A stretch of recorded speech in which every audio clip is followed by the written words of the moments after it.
Ay, magandang gabi mga boss. Oo. Magbigay ko tayo dito kay reaksyon dito kay Digong. Oo, dating alam na pala niya na mali ginagawa niya. Oo.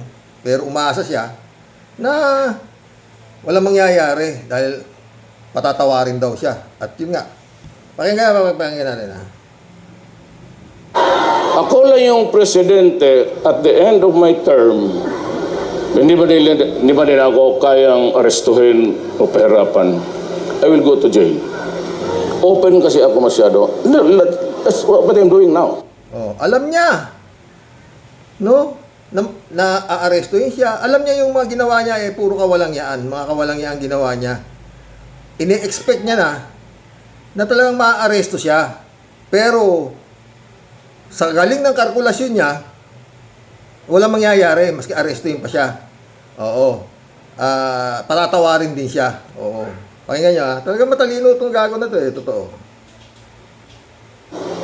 So I have to answer for what I say because I am bound by what I say in this planet. So in the dying days, Yun ang mabigat dito, yung mga baka babanat nito, talagang pag mahina utak mo, puta na, bibil in this planet, ng puta. Hanip in the dying days, ito mga kwento no? of my administration, I could see that there would be serious cases filed against me. Mapupunta lang. Oh, alam niya na makakasuhan siya Gaano kagago to? Sa halip na mag-ingat bilang Pangulo ng Pilipinas, ang bugok, talagang tinabaho niya. Alam niya na makakasuhan siya. Yung iba hindi, di ba? Gusto umalis silang as much possible, aalis sila na malinis ang pangalan nila bilang Pangulo ng Pilipinas, di ba? Pero to, dating alam niya na, oo. Pero nagkamali ng tansya itong gago Tingnan mo. Talaga ako sa Muntinlupa. Punta, sigurado yan. Oh, sigurado. Alam niya sigurado sa Muntinlupa siya Kukonekta natin dito yung ginagawa ni Bantag. Di ba gumagawa si Bantag ng tunnel doon sa Muntinlupa? Na ang sabi, nasa na nga ba yun?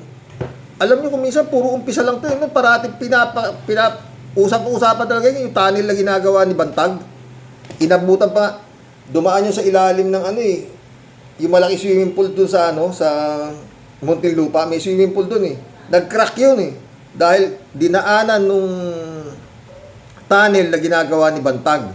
Na naging usap-usapan yun na mahabang panahon At ayon kay Bantag, yun daw gagawing diving board yata at mag-i-scuba diving yata si Bantag doon sa loob ng Muntinlupa. Asa na nga ba yun? General Katapang, ano na balita dyan sa tunnel na yan? Natabunan na ba yan? O ano ba ang ginawa talaga dyan? Kung siguro, naisip ni Digong na pag ako'y napunta sa Muntinlupa, dyan ako dadaan pag tumakas ako. Di ba? O matalino talaga si Digong. Tuloy mo Digong. Now, ang redeeming factor ko, yung sumunod na presidente sa akin, Yan. di niya, nakakaawa naman itong gagong to. May ginawa naman ito. Alam niyang gago siya, di ba? Sabi, yung susunod na presidente sa akin, sasabihin niya, may ginawa naman to Nakakaawa naman tong gagong to. Ang nasa tuktok ng gago, inaamin niyang gago siya. Di ba? Ang nasa tuktok ng gago, ipapardon siya dahil kawawa naman daw siya. Tuloy mo. Wala sa tuktok ng gunggong na maa-ICC siya. Tuloy mo. Bungkok talaga Bayan, siguro pardon lang natin. Pag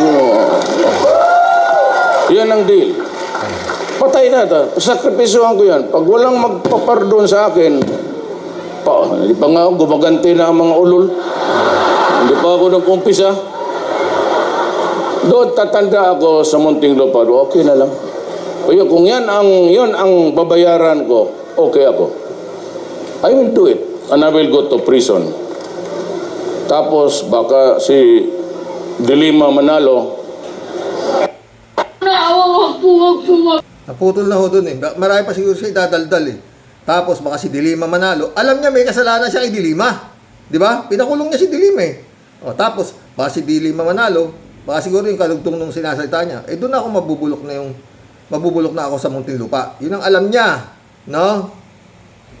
So, yun. Oh, nagkamali ng kalkulasyon yung gago. Sabi niya, gago raw siya, di ba? Oh, hindi siya kinasuhan dito. Oh, doon siya inabot. Sa dahil siya napunta. Oh. Pero, marami. Malapit na birthday nitong bugok na to. 28, di ba? Oh, tayo. Pero kung sinusunod mo yung payo ko sa'yo, Digong, mag-hunger strike ka, tatanga-tanga ka talaga eh. Mga 3 araw ka lang di kakain dyan, baka palayain ka na. Total, gusto mo rin lang maging bayani eh. Oh, gayahin mo si Ninoy. Hunger strike, oh, di ba? Kung kaya mong magpakagutom, hindi kayo inom, hindi kayo kakain. Oh, di ba? Oh. Bayani ka pa, may nagdideklarang baka gustong gawing bayani itong bugok na to eh, sa totoo lang. Mga didilis. Oo, gustong gawing bayani. O, di malay mo, di ba, Digong? Ay, dito tayo. Ay, yun yung ano Yun ang kalkulasyon ni Digong, mga boss. Na pag siya, alam niya sa sarili niya, hindi ba naman gago, puta. Tanginang yan. Na siya ay makukulong, na siya ay kakasuhan. Alam niya. Oh, hindi ka pa nagpakatino, tanga. Ginulo-gulo mo pa yung administrasyon ni Bongbong Marcos. Sana kung hindi mo ginulo, di wala ka sana dyan sa dahig. Hindi ka bibigay eh. Diba, matibay na matibay ang salita ni PBBM na tsaka ni Rimulya na hindi ka ibibigay. Magulo ka eh. Ngayon, sino nga yung sinisisi mo? Punta natin to si Tukayo, Sonny Trillanes, no?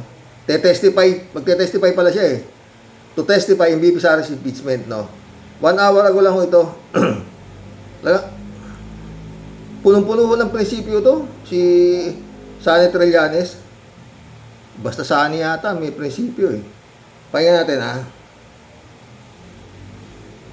Nako, Sentry, tanong lang natin, no? Oo. Kasi nga, di ba, sabi niya nga, tuloy-tuloy ang kanyang pagkakaso. Ano ba yan? Kada labas din ba sa kung saan mang media itong mga Marines? At kung sino man yung nag-i-interview sa kanila, damay din ba to? Ganon-ganon ba yun? Yun po ang advice sa akin nung mga lawyers ko. Isang appearance, isang count daw. Kasi kakasuhan niya yung mga Marines, na 18 Marines daw, na dinadawit siya, dinadala daw siya ng pera, ganun ganito, kakasuhan niya lahat sila. Yun naman ang dapat, di ba? Kaya kung hindi totoo sinasabi ni Trillanes, dapat kinakasuhan na to eh. Kinakasuhan na to eh. Nila Manscarpio, Pulong, Sara Duterte, dapat kinakasuhan na siya eh. Hindi ba? Kaso hindi siya kinakasuhan. Bakit? Pag kinasuhan nila to, kailangan maglabas sila ng ebidensya na hindi nga totoo sinasabi nito. Wala silang choice eh. Kaya mula pa nung gaano katagal na to, sinampahan pa sila ng kaso sa International Criminal Court. Di ba? Pag hindi totoo sinasabi na isang tao sinisiraan ka, lalo na puta na presidente, ano to si Pulong, congressman, Sara naman vice president pa. Pwede nyo kasuhan to. Yun lang yun eh. Di ba? Pagaya siya, Tony Claire Castro, kinasuhan siya nito si Libiste ng cyber libel yata, kinaso sa kanya. Di ba? Sinisingil si Atty. Claire Castro ng 110 million. Sinampahan ngayon siya ni Atty. Claire Castro ng kontrademanda. Kasi sinisira niya yung pagkatao ni Atty. Claire Castro eh. Ang sinisingil ngayon sa kanya na danyos ni Atty. Claire Castro, 500 million. Ganun dapat eh. Di ba mga boss? Pero wala silang magawa kay Tukayo, Sonny Trillanes. Ngayon, eto na mangyayari sa kanila. No? Ng cyber libel. Hindi yan yung isang beses, kahit 1,000 beses na sasabihin, isang kaso lang. Hindi po. Kung ilang beses sinabi sa ibang forum, ay ganun din ganun din dami yung kaso. Puta, mabigat pala yung cyber libel. Bakit hindi nyo kinakasuhan to, mga Duterte? Pulong, Manscarpio, puta, abogado pa yung mga yan. Sara Duterte, abogado pa yan. Ba't di nyo kinakasuhan sa Sonny Trillanes? O, yun ang tanong, mga friend, di ba? O, kasi kung sakasuhan nila ito sa cyber libel, patutunayan nila na hindi totoo sinasabi nito. Mauobliga sila. Di ba? Napatunayan na hindi totoo yung bank records, hindi lalabas yan. Siyempre, yun ang patunay nila na hindi totoo yung sinasabi nito tungkol sa mga ninakaw nilang bilyon-bilyon na may nangyari sa may mga galing pa sa mga pogo lord, drug lords, di ba? Malupit ho ang aligasyon ni Tokayo dito sa mga Duterte. Pero walang cyber libel na sinasampay itong mga kupal. Tuloy. Pero ano po ba yung sa tingin niyo po ba merong nasa likod nitong 18 ex-Marines? Maliwanag po yan. Base po sa aming initial investigation, galing po sa kampo ng Duterte. Ayun na naman. Sino nasa likod nitong mga ex-Marines na to na lumabas? Maliwanag po yan. Sinasabi na naman niya. Ang nasa likod nito 18 gago. 18 gago. Yung 18 Marine na to, kampo ni Duterte. Di ba? Dapat magkaso na naman sila kung hindi totoo yung sinasabi. Di ba? Yun yan Haba ng buko. Papagupit na ako. Tuloy. Tokayo. Organizer nito, financier, lahat. At ang layunin nga nila, primarily, is yung madungisan yung ICC investigations. Kasi kung maalala ninyo, kinandak nila yung original press con nila, the first press con, sa kasagsagan nung ICC confirmation of charges hearing sa The Hague. Talagang nilabas nila yon para magkaroon ng disruption. At ang plano nila, parang palalabasin nila na yung kaso sa The Hague kay Digong ay bunga lang ng corruption ng ICC. Lupit 1 hour ago lang po itong vlog na to ni Tokayo. Inilagyan sila ng pera. Ito, alam natin. Alam lang lahat ng mulat. Mantakay mo, bigat nun. Parang pinapalabas pa itong mga demonyo na to na pwedeng bayaran yung ICC. Kung pwedeng bayaran yung ICC sa dami ng pera ni Digong, ba't hindi ka magbayad? Di ba? Tuloy.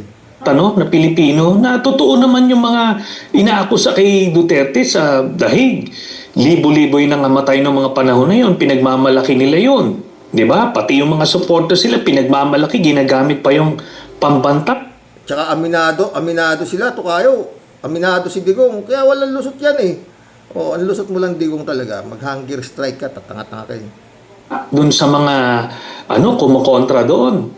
Tapos ngayon itinatanggi na nila, 'di ba? So, 'yan. Pangalawang objective nila ay ma-preempt ma-divert yung discussion mula doon sa impeachment ni Sara, 'di ba? Pangatlo ay ito ay destabilization, They were hoping na nung lumabas yung 18 na dating sundalo, ang mangyayari ay magdudulot ito ng pagpatalsik sa administrasyon ni President Marcos.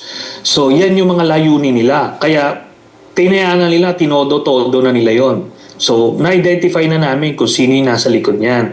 At ngayon, malapit na, malalaman na rin natin yung buong storya. Kung sino yung nag-alok, magkano yung inalok, ano yung mga pinapasabi, kapalit nun, etc. So, konting entay na lang po at isa-isa nang bibigay ang mga yan. Nabanggit niyo po yung impeachment. Lumipat naman tayo, Sentry, Ibang topic naman, Ibang topic Sentry. naman. Dahil nga doon sa impeachment, go ahead, partner, mukhang may tanong ka. Mukhang excited ka itanong to. Tatanong lang natin ulit, At alam kong nasagot na rin naman to ni Sentry. Pero tignan natin kung ito pa rin yung stance niya, Lalo na magsisimula na nga yung hearing, di ba? So, Sentry, sabi nga nung deliberation noon sa substance, willing daw kayo na humarap dito sa hearing. Tsaka si Tokayo, mga friend. Tanungin mo siya. Sasagot siya straight to the point Wala siyang binabasa Yun lang ang laman talaga ng tuktok niya. Paulit-ulit mo siyang tanungin. Yun din ang sasagot at isasagot niya. Hindi mo siya mapahihilo. Hindi kagaya ni Gutesa. Yung testigo niya to, ni Marcoleta. Oo, tinuturuan pa ni Marcoleta kung ano babasahin doon sa script na ginawa nila. Tuloy. Ang ng mga ito. According to Congressman Laila De Lima, ganito pa rin po ba yung opinion ninyo o yung stand ninyo ngayon? Opo, tayo po ay nasabihan na magiging testigo ako dito sa impeachment. So, naghanda na rin ako ng aking presentation. Pero ang mangyari nito, ako lang yung pambungad, no? But eventually, iba't ibang mga testigo ang kukunin pa rin to validate or corroborate yung aking mga sasabihin. Isa na nga dito yung yung tungkol dun sa bank accounts, as iba't ibang ahensya na mismo ang magpapatotoo nung mga aligasyon na sinabi ko. So, mga official documents na yung lalabas to validate yung mga Talagang matibay na matibay. Pero yun nga, kanina nanonood kila Justice Carpio kanina at saka kay attorney isa, bago attorney Dino. Ang inaano lang dito, mukhang sasampa nga itong kasi kinikistyon na itong mga abogado nito si Sara, no? Yung jurisdiction daw. Parang kagaya rin nung style ni Kupalman na hindi rin nila nire-recognize yung ICC.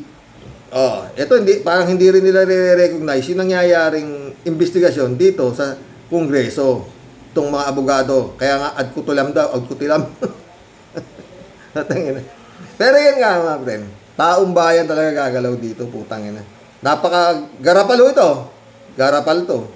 Pag hindi ho yan na guilty sa Senado, gagarapalin mo yan. Tignan mo siya, sabi ni Tokayo.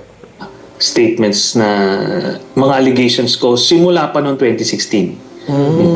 So, ibig mong sabihin, Sentry, Mataki mo allegations niya. Simula pa noong 2016, puta na, presidente pa si Digong. Gaano katapang si Tokayo, di ba? Tapos ngayon, bibintang nila kay Marcos, kay PBBM, na pinupolitika sila. Putang na talagang malaking kademonyo, kaulan no? posible maisalang na kayo sa Wednesday sa pagsisimula ng pagdinig? Hindi pa yata, baka sa April pa. Sa April pa. Oo. So, parang review lang ito, para lang doon sa mga kababayan natin na nakalimot na. Yung primary allegation ko ay yung tungkol sa pagkakaroon ni Sara Duterte ng ill-gotten wealth more than 2 billion pesos sa bank accounts niya. Sila ni mag-asawa. Putang na, more than 2 billion pesos. Deklarado lang ni Sayad 88 million lang daw ang salin niya. Di ba? Ginagago na ho talaga nitong mga, hindi mo masasabi mo sa mga anak ng putang ina. Ang buong Pilipinas ginagago na.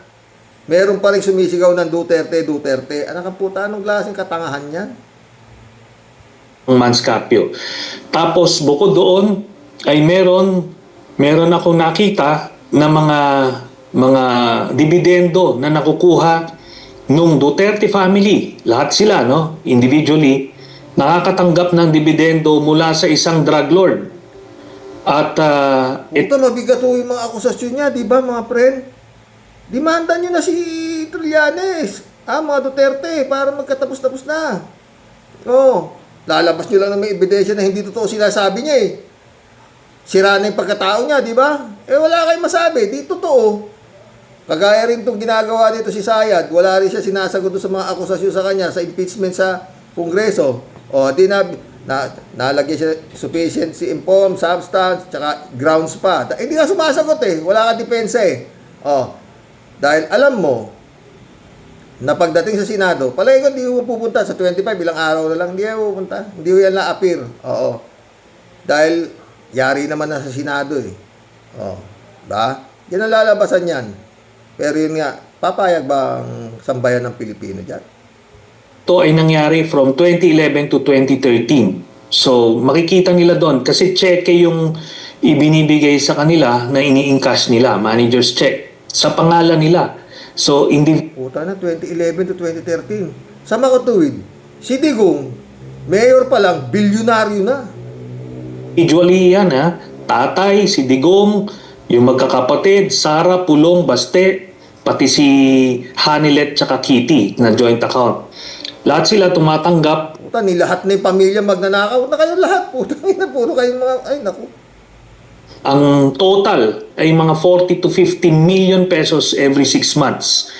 So, galing sa isang drug lord. So, ito, pag lumabas ito, malalaman, hopefully, no, kung mulat talaga or bukas ang pag-iisip ng kababayan natin, makikita nila na Yun ang problema. Ito kayo eh. Putangin ang dami nating kababayan mga wala na yatang isip ang mga putangin eh. talagang si Duterte ay nagpapanggap lamang na galit sa droga dahil siya mismo ay may kapartner na drug lord na nagbibigay sa kanila ng Tsaka yan din na sinabi nila sa Kanyas, di ba? Oh. Galit ka sa droga, ikaw ang drug lords of all drug lords. Oh, di ba? Tauhan niya yan, ha? Oh. Matagal na tauhan niya. Come to the point nga, sabi nito si Las Cañas. Sa blind loyalty niya rito kay demonyo, kay Digong nyo, sarili niya kapatid, pinatay niya. Dalawa. Oh. dividendo. Yan po yung ang nakikita natin na mabigat na ebidensya na hindi nila mapapaliwanag. Bukod pa doon sa kung bakit sila magkakaroon ng mahigit 2 billion pesos na hindi nakadeclare sa SALN. At itong mga itong sila Sara at itong sila Digong, di ba? Yung buong pamilya nila, nagpapanggap yan sila na simpleng mga tao lang sila, kumakain sa karinderya, natutulog sa kulambo. Pero noon pa lang, Yun din naman ang style ng mga katropa niya. Si Bongo, si Bato, lahat sila puro ganun. Puro artista. Putang ina, kawawa Pilipinas sa mga putang ito. mayor pa lang si Digong, bilyon-bilyon na Oo. ang pinagkakapirahan nila. Pero ito pong si Attorney Dino De Leon, ang isa sa mga hamon niya ngayon kay VP Sara Duterte, pumirma na ng bank secrecy waiver para Yun si Dino De Leon, tsaka si maganda yung usapan nila. Topic natin yun bukas. Dino De Leon, tsaka si si Senior Justice, si Justice Antonio Carpio. Maganda. makita na ngayon pa lang. Sa tingin niyo po, tama lang, nararapat lang na pumirma na rin ng bank secrecy waiver itong si VP Sara Duterte? Maski hindi Kung wala siyang tinatago, pipirmahan niya yan. Pero noon ko pa hinahamon niyang pamilya na yan. Noong 2016, tapos habang presidente si Digong, kung maalala ninyo, si Duterte, inakusahan ako na meron daw akong foreign bank accounts. Tapos pumirma ka agad ako noon sa waiver. Tapos hindi lang yun, ako huminto ron, dinala ko pa yung media doon mismo sa bank branch na sinabi ni Duterte na meron akong foreign bank accounts. Kumaga, I did what is humanly possible to disprove yung kanilang mga aligasyon laban sa akin. Pero ito, ganun lang naman talaga dapat eh. Kung hindi totoo, putang ina, ano tatago mo? Yan lang pagkuha ni Sayad ng 16 na abogago. Ay putang ina. Bakit kukuha kaya karami? Kung wala namang katotohanan yung binibintang sa'yo. Oh, abogado ka, di pagtanggol mo sarili mo. Di ba? Oh, ganun lang yun. hamon ko ay dinadivert yung attention. Ang pinakahuli nga, di ba yung nagkita kami sa Quadcom, pinapapirma siya ng waiver, hindi siya pumirma, gumawa ng eksena. Ando doon sa likod si Sara Duterte, hinahamon ko sila. Andito na sila, pakita nila sa mga supporters nila na talagang bulag na bulag ang pag-iidolo sa kanila. Pakita nila na maayos talaga sila. Kaso nga hindi nila gagawin yan kasi alam nilang totoo yung sinasabi ko. Kaya regardless, pumirma siya, hindi, ngayon ay malalabas na yan din sa impeachment. Naalala ko nga yan, Sentry, dahil ako nandun ako nagkukuha. Oo. Pumayag ka pa nga magpasampal, di ba? Sana mangyari yan, Sentry. Ang problema dyan, yun nga, baka sumampa raw to ayon kay Justice Carpio at sa maraming abogado na nagsasabi yung sagot nilang alkutilam, hindi nila nire-recognize ang investigasyon ng Kongreso at malamang sasampa raw yan sa Korte Suprema. Oo. At yan na naman ang problema. Ng putang na. Yan ang masakit dyan. Pag nakakuha na naman ng TRO yan sa Supreme Court, kalechi-lechi na naman. Oo. Yes, oo. Alam mo, Sandro, di ba nung una ko nilabas yung bank accounts, I remember, ando doon ka eh. Nung nag-press Sa ko na ko. Ortigas yan eh, di ba? Sa Ortigas yan na Oo, Sentry. sa Ortigas. Tapos, itong sa Quadcom, yung sasampalin daw ako. Pumayag ako, sige, sampalin mo ako, pirma ka lang. Hindi pa rin. Di ba? Kaya siguro naman, dun lang sa medyo bukas ang pag-iisip, maliwanag na maliwanag ito. Na Mga senador na mag-a-acquit dito, parang sinasabi na Sentry, na ibukas nyo yung pag-iisip nyo, maliwanag na maliwanag to. Para i-acquit nyo yan. Maiya kayo sa taong bayan na nagpapasweldo sa inyo. Ina nyo. tinatago nila yung kanilang pangungurakot. Di ba? Yun lang. May mga kababayan kasi tayo na talagang siguro kahit bumaril ng tao sa gitna ng EDSA itong Duterte family, Duterte pa rin sila. Pero wag nyo kami idamay. Grabe, no? Totoo yung sinasabi ng Sentry. Diba? Maski bumaril na ng tao sa gitna ng EDSA itong mga putanan to, Duterte pa rin sila. Oh. Bakit hindi? Puta na, yung mga senator nga, kitang-kita nila, katihaya na, nakamputan na. Hindi pa rin pipirma ng impeachment eh. But 300 yung kongresista na yan, na magbobotohan yan. 105 ang kailangan para ma-impeach na yan si Sayad. Yung hindi pipirma dyan, ibig sabihin na, alam mo na kung anong uring kongresista yan. Kasi nakatihaya na nga lahat eh. Oh, ganon din sa puta na paulit-ulit na lang ako. Sa Senado, alam mo na kung anong klaseng mga senador yan. Oh, di ba? Sasama, lahat yan, mga hindi pipirma yan, sasama yan kay Duterte sa impyerno. Di ba sabi ni Duterte? Doon tayo sa impyerno magkita-kita. Sampalin kayo si Satanas. Gawin kong, yung buntot niyan, gawin kong balbakwa. Mag-inuman tayo doon. Maraming babae. Putang ina, magkano ka abnormal yan, putang ina si Digong.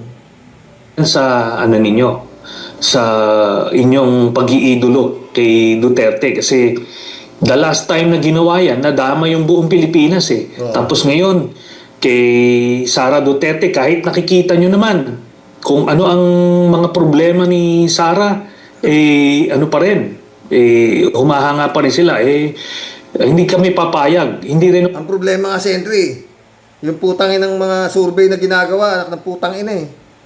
Maski na demonyo na yata yan, ilalabas pa rin nila na ang survey nila mataas. O, di ba? Utang ina.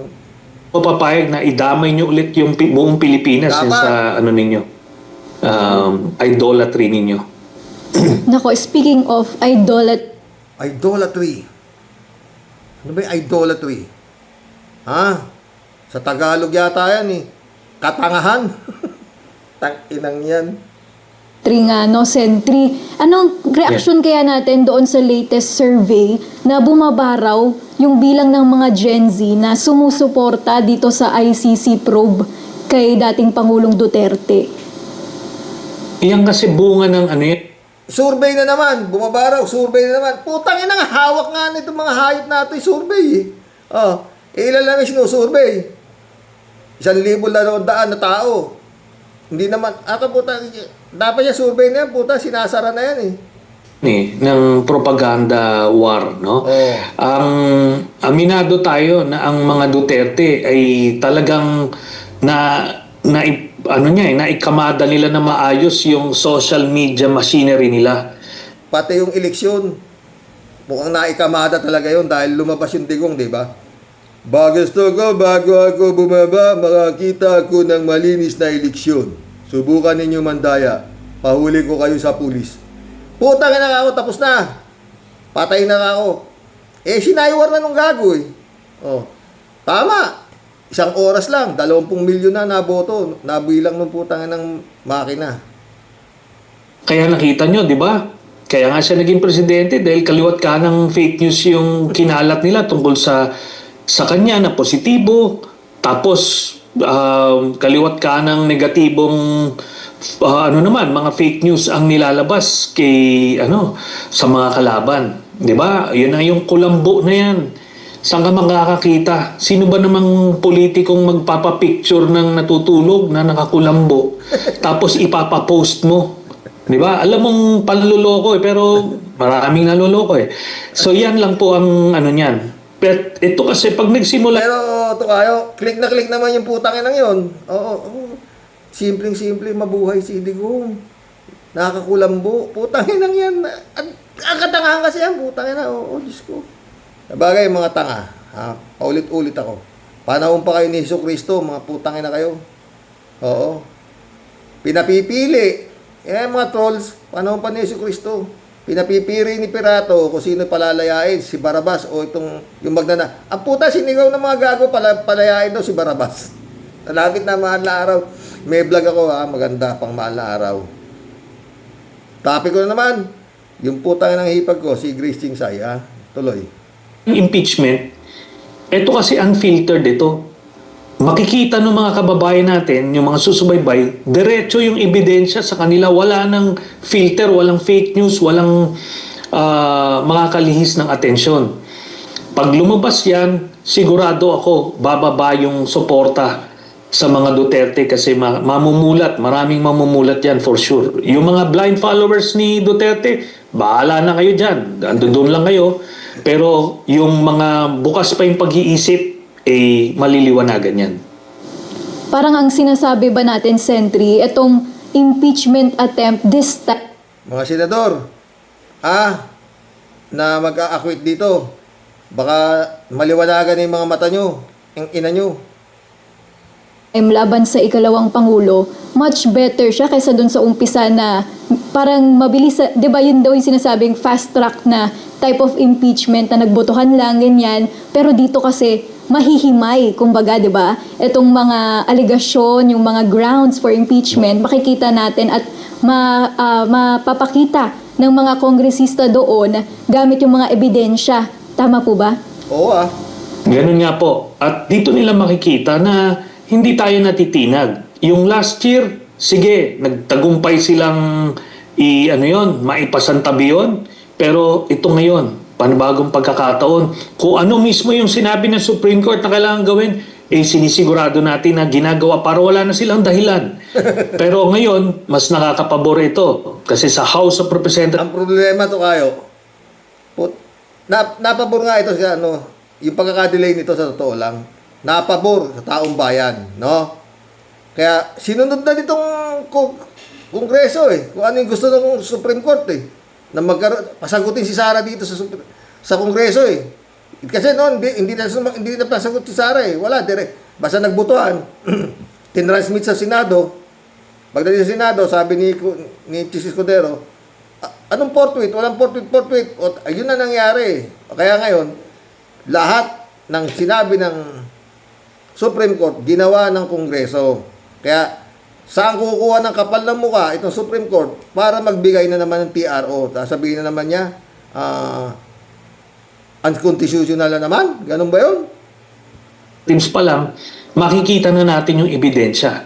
At yun ang magiging basihan sa pag-transmit sa Senado at doon ulit sa trial, lalabas to muli. Kaya, namimilipit na yung mga Duterte. Kaya kung ano-ano nang ang mga naiisip para mapigilan itong impeachment na ito. Basta yan mga boss, pag nakalusot pa yan si Sayad dito, at nakatakbo pa ng presidente yan, garapal ho yan. Ewan ko, papayag pa taong bayan dyan. Librado Ludovico, shout out. The Sunday morning Karoks and to warriors watching from Edmonton, Alberta, Canada. Stay safe and healthy. Talaga, ano bang kakayahan niyang si Sayad? Yung magnakaw sa kaba ng bayan, ayun, doon siya number 1. Kalat ni Baya, shout out. Michelle, Edwin, Mike, shout out, my friend. Joe Quiano, shout out. Sira na talaga. ang baliw na yan. Tama ka, Karox. Ipalo niya sa ulo niya yung kamay na bakal. O, yun nga, di ba? Ano, tanga kasi. Lisa de la Cruz, shout out. Nagpapatawa siya. Ang mabibigat, wala talagang magagawa ng kalokohan niya. Totoo. Chris Hope, shout out. Laki ng kabaliwan ni Sayad. Hindi na nahiya. Grabe, super kapal talaga. Nakakahiya ka. Hindi nila alam yung salitang kakahiya eh. DJ Hope, sumagot oh. Wala namang hiya ang mga yan. Ang buong pamilya niyan, walang hiya. Proud pa nga sila na drug lord sila. Proud pa si Kitty sa wake and bake niya. Si Pulong na nag-google pinabar dahil sa babae. Wala silang moralidad kasi nga mga kampon sila ng kasamaan. Totoo yan. At demonyo nga putang yung mga yan eh. Sinasabi naman nila, di ba? Sa impyerno sila pupunta. Ha? David Alvin Mendoza, shout out. Good evening po, Karox. Ano po sabi ni Sayad? Gumawa ng mahihirap na bagay daw po ba? O yun nga. Sa bagay, mahirap po gawin yung nagmamarunong ka pero may sayad ka naman. At saka mahirap po talagang gawin yung nagmamalinis ka pero nakatatak na sa katauhan nyo ang sandamukal na korupsyon sa gobyerno. Totoo. Galing nga sila sa Saiwan, mga utangin ng tayo. David Alvin Mendoza ulit. Oh. Karox, baka po yung hapon, hapon, kapon. baka po yung kapon, hapon, na yan, kinausap ni Sayad nung may gustong magbigay ng exile kay Duterte. Yun, pinuntahan niya nga sa Japan, di ba? Sakaling mabigyan siya ng interim release sa dahig. Mukhang nabigyan din ng chipay. Ng chipay yan ni Duterte. Di ba? Pwede. O kaya baka miyembro na ngayon to. Yakuza. Sumagot na si 3J po. Dapat siyang ikahiya sa bansang Japan. Ang Japan kilala sa pagiging mabuting mga politiko. At pag sila ay nabulgar sa kanilang kabalastugan, naghahari-kiri sila o di kaya nagre-resign. Itong Japanese na ito ay 100% DDS o kabilang sa sindikato ng Duterte International kasi ang sindikatong ito eh. Totoo, yun nga sabi ko rin na yun. Galing mo talaga. Baka kumiyembro nga yung hype na yan eh. Emelita Gurusin. Shout out. Eddie. F2F nito. Yan ang dahilan, Boss Rox. Kaya hindi makaharap sa hearing dahil makikita ng buong mundo na ang busy ng Pilipinas ay sira ang utak. Totoo. Ayan, baliw talaga. Puta na. Maski sila mo talagang baliw eh. 3J Shop ulit oh. Kita na sa buong mundo nung nag-live siya sa kongreso sa opisina ni Pulong. Nagwala talaga siya. Hindi nga nangimi na siya ay isang BP. Para lang siyang standby sa kanto na walang pinag-aralan. Basagulero. Naghahanap ng away. Pasintabi na po si standby sa kanto na mababait naman at hindi basagulero. O, di ba? Ito. Rodelia Alpilor, shout out ha. Hello, Sir Rox. Kakaibang tao yan si Lustay. Talagang yan, sir. Talagang yan, Sir Rox. Malaki ang tama sa utak. Kaya delikado talagang may topak. Kaya sana, mga taong bayan, huwag po natin hayaan na matalaga bilang Pangulo ang ating bayan, ng ating bayan, ang kawawa tayong mga Pinas. Salamat po, Sir Rox, and God bless po. God bless, Rodelia. Friend Shermin Sapeda, shout out. July 7, Alcantara, Christy Ansen, mga friend. Annalisa Apolinar, shout out sa inyo, mga friend. Sabi ni Friend Shermin. Tawa, taas mama eh. Grabe, Sir Rox.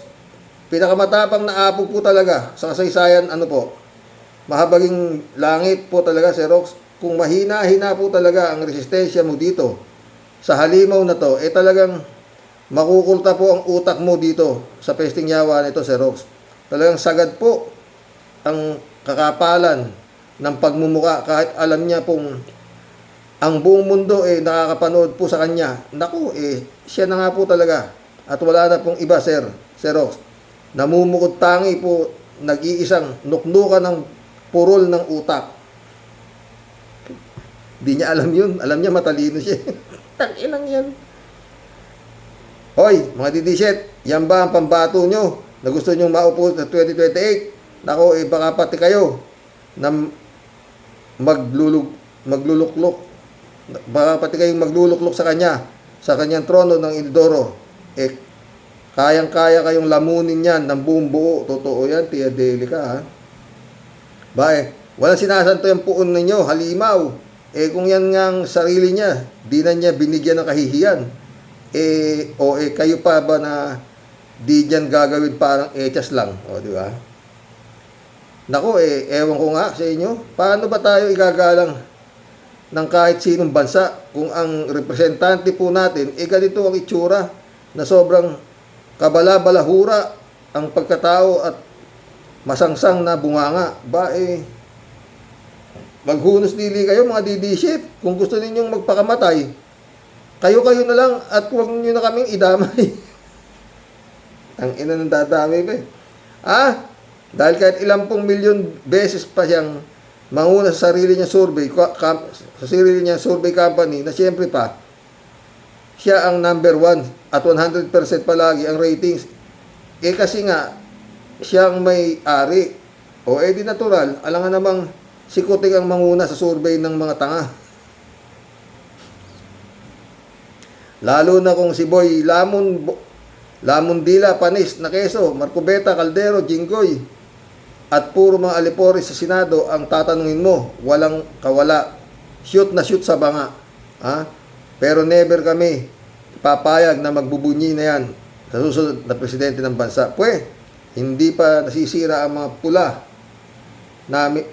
namin para matanggap na siya ang susunod na presidente at uupong reyna ng mga pusakal na magnanakaw.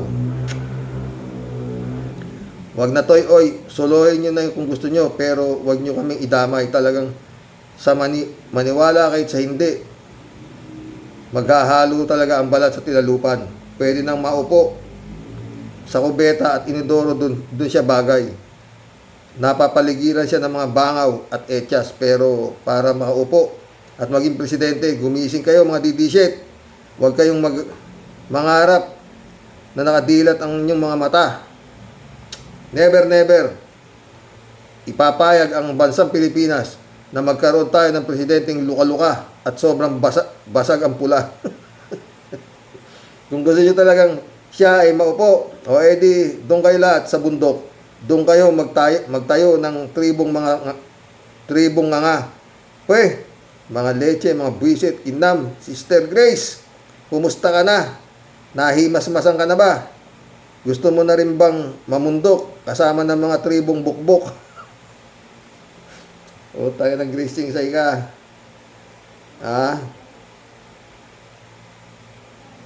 Andres Baltasar, shout out.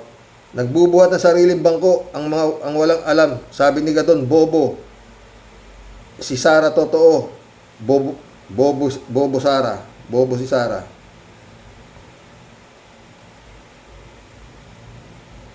PMI. Tami. Jun Lagon, my friend, shout out Maaari po ang Japanese na yan ay asawa ng isang DDS dito sa Japan. Pwede, no? Shirley J. Sir, shout out ang ibig sabihin yata ni Sara Lustay Carox, kung siya ang magiging presidente, kamay na bakal ang itutuktok niya sa mga politikong matitino. Kaya dapat lahat sila sumunod sa kanya at gayahin siya. Yun siguro ang gusto niyang mangyari, hindi yung ipakulong ang mga matulad niya. Grabe talaga. Kawawa ang mga tao sa Pilipinas. Feeling talaga niya sila ang king and queens ng Pinas. May sapak din yata yung Japanese na yan, Karox. Gago. Tignan ko ang mukha, putang ina, mukhang may tililing din Oo. Chupista Bunaaw, shout out Good morning po kuya at sa mga ka-warriors. Putik, ano ba yan? Mapapamura ka talaga sa mga pinagsasabi mo. Talagang mahirap ang mga ginagawa mo. Biro mo, sabihin mo na ikaw ang magiging presidente ng impyerno at makausap at kumausap ng assassin. Yun nga di ba? Gunggong talaga. Ang utay na. Christian Cheng, shout out Eddie Luna, shout out. Jan Dimango, shout out mga friend Chupisto, Diyos ko po, mahabagin, maawa po sa amin. Huwag mo pong ipahintulot na maging Pangulo ng Bansang Pilipinas itong Sara Lustay. Maawa ka po sa amin. Lord, huwag Brother Elias Isyo, shout out. Mary Lebron, shout out Chupista ulit Yang hapon na yan, nadikit din pala sa mga Duterte. Nahawaan din pala ng Duterte virus. Tanga rin no? Tangina. Jojo, shout out. Good morning, Tol. Milagrong pulumusot sa impeachment. Milagro. Sumagot si 3JC po. Malaki talaga ang chance na ma-impeach siya sa Congress. Pagdating sa Senado, depende sa presyo if the price is right. Yun nga, pero ako, Sir Rox, malakas ang panalig ko sa ating Panginoon Diyos na siya ang kikilos sa Senado para matigil ang mga kasamaan ni Sara. Sana nga, Lord. Dasal talaga kailangan. Alberto Ulaer, shout out. Karoke, si Digong Duterte, bigyan mo siya ng kamay na bakal na nag-aapoy pa para masunog ang buong pagkatao niya. May guest pala kung walang umaga para sa guest nyo, Kora, Siberiang, Karoke. Sira ulo nga yung guest ko Brennan Bingson, Dolor Garcia, Eman Escalona, shout out. Regisio po. Si Rox, matapang pala si Dilulu. Totoo naman siya dyan. Ang tapang niya talaga, kaya nga din siya masagot sa mga tanong sa kanya sa Congress. Kung ano ba ang ginawa niya sa Compipans. Kung matapang siya, dapat okay sa kanyang buksan ang kanyang bank account kasi matapang siyang hindi siya kurap kasi nga di raw niya palalampasin ang mga kurap pag siya na raw ang presidente. Totoo rin namang matapang siya kasi nagbanta siya on live TV buhay ng presidente ng Pilipinas, pati First Lady at si Romualdez. Pero nakasuhan na siya, wala daw siyang pagbabantang ginawa. O sabi mo, matapang ka. Di ba? Actually talagang baliw. Tangina. Baliw talaga. Sira talaga ulo. Sabi nga, patingin mo sa psychiatrist yan, tanga na yung psychiatrist sa may tapak pag sinabing wala sira sa ulo yan. JJ po nito. Marami daw alam si Dilulu. Ay, tama siya dyan. Ang dami kaya niyang alam kung paano takasan ang kanyang mga kaso sa korupsyon. Marami siyang alam kung paano paganahin ang kanyang pera at pananakot para kumampi sa kanya ang mga DDS. Marami siyang alam kung paano mag-Mandarin pero di makapag-English ng diretso. Bottom line, marami talaga siyang alam na kalokohan para lokohin ang sambayanang Pilipino. Totoo yan. 3J Shop ulit Talagang ang sindikato ng Duterte international operation. Totoo, ibig ko sabihin international. Ang kanilang organisasyon, itong Japanese na ito, ang laki pa naman talaga ng respeto ko sa mga Japanese. Kasi talagang tapat sila sa tungkulin at hanes sila at malinis sa bahay at sa paligid. Pero sabi na natin, sa lahat ng gubat may ahas. Ibig sabihin, kahit matino ang bansang Japan, di pa rin maiiwasan na may ahas tulad nitong Japanese na to. Nakikialam sa kaso ni Gongdi. Bakit? Kilala ba niya talaga si Gongdi? Kaibigan daw nung sabi ng gago Kung kilala niya talaga at kampi siya dito, ibig sabihin, isa rin siyang tulad ni Gongdi na walang good manners and right conduct at wala ring pagpapahalaga sa kagandahang asal.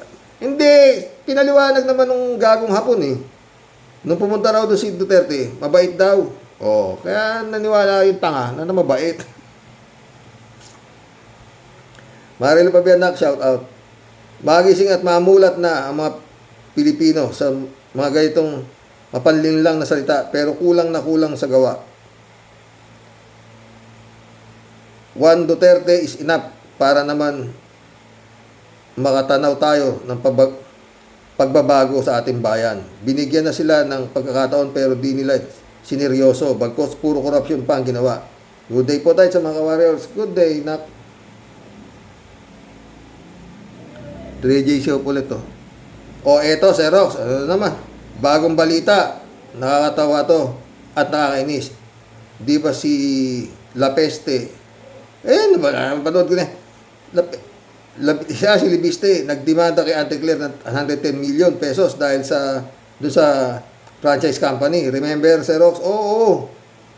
So, ang latest nag-counter si Auntie Claire at sinisingil si Libiste ng 500 million pesos. Kalahating billion pesos. Simula pa nga lang sabi ko na yung kaso ni Libiste filed walang pupuntahan kasi nga si Rimulya naman talaga ang unang nag-divulge ng balita tapos ayon kay Auntie Claire discussed it sa kanyang vlog. Ang arugante pa ni Libiste, he said he did not choose to file criminal case because naawa daw siya kay Auntie Claire. Yun nga, gago nga no? Kala mo na tanga-tanga rin tamputan na. Nakikinig kasi itong si Libiste kay Topacio. Wala namang maipapanalong kaso itong Topacio na ito. Maliban sa isa yung kay Tebes, but that is different issue. O ngayon, akala ni Libiste matatakot niya si Auntie Claire. Sige, tawag ka na kay Mama Loren Regarda at pakiusapan na ang dapat pakiusapan. Ay, nako. Di ba? Ay, mission accomplished mga friend. Sana maganda yung naging kwentuhan natin. Naging masaya ako dito kay Tukayo Sani Trillanes Tsaka dito kay Digong Nagago. Hanggang bukas po muli mga friend. God bless. Dasal, mga boss. Talagang kailangan ng dasal na taimpim para walang makaupong demonyo na mga public servant. Good night.